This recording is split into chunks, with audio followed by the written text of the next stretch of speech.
আজ তো একটা ইলিশ মাছের শুটকি আনা হয়েছে। তো আজকের এই ইলিশ মাছের কয়েকটা পিস দিয়ে শুটকি ভুনা তৈরি করব।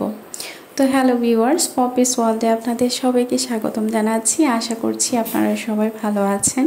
ইলিশ মাছের শুটকি ভুনা তৈরি করার জন্য কি কি উপকরণ নিয়েছি প্রত্যেকটাই আজকে আমি এই ভিডিওতে তুলে ধরার চেষ্টা করেছি এবং খুবই লোভনীয় হয়েছে। আমার মনে হয় এই শুটকি ভুনাটা সবাই খেতে খুবই পছন্দ করবে।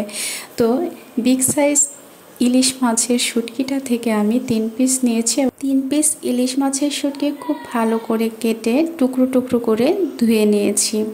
তো আজকের এই শুটকি ভুনাটা তৈরি করার জন্য ইলিশ মাছের শুটকি টুকরো টুকরো করে কেটে নেওয়া হয়েছে। এখানে রসুন নিয়েছি, রসুনটাও একটু টুকরো করে কেটে নিয়েছি। পেঁয়াজ কুচি করে নিয়েছি, আর নিয়েছি এখানে হলুদের গুঁড়া আর মরিচের গুঁড়া। তবে আজকের এই ইলিশ মাছের শুটকি ভুনার ক্ষেত্রে লবণটা আমি ইউজ করব না, কারণ ইলিশ মাছের শুটকিতে পর্যাপ্ত পরিমাণ লবণটা থাকে।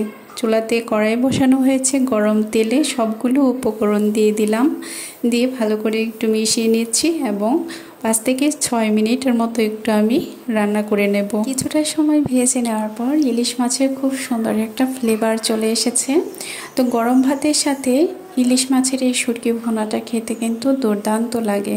তো সামান্য একটু জল দিয়ে দিলাম আমি এতে করে মাছটা যেন একটু বয়েল হয়ে যায়।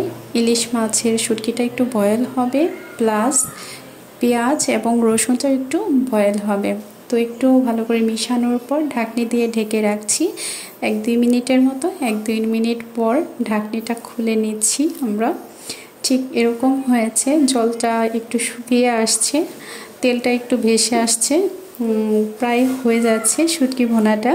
তো আপনাদের সবাইকে ধন্যবাদ জানাচ্ছি আজকের এই ইলিশ মাছের শুটকি ভুনার রেসিপির ভিডিওটির সাথে থাকার জন্য। তো আরও ধন্যবাদ জানাচ্ছি পপিস ওয়ার্ল্ডের সাথে থাকার জন্য। হ্যালো ভিউয়ার্স, আজকের এই শুটকি ভুনার রেসিপিটি কেমন হয়েছে তা কমেন্ট করতে কিন্তু ভুলবেন না।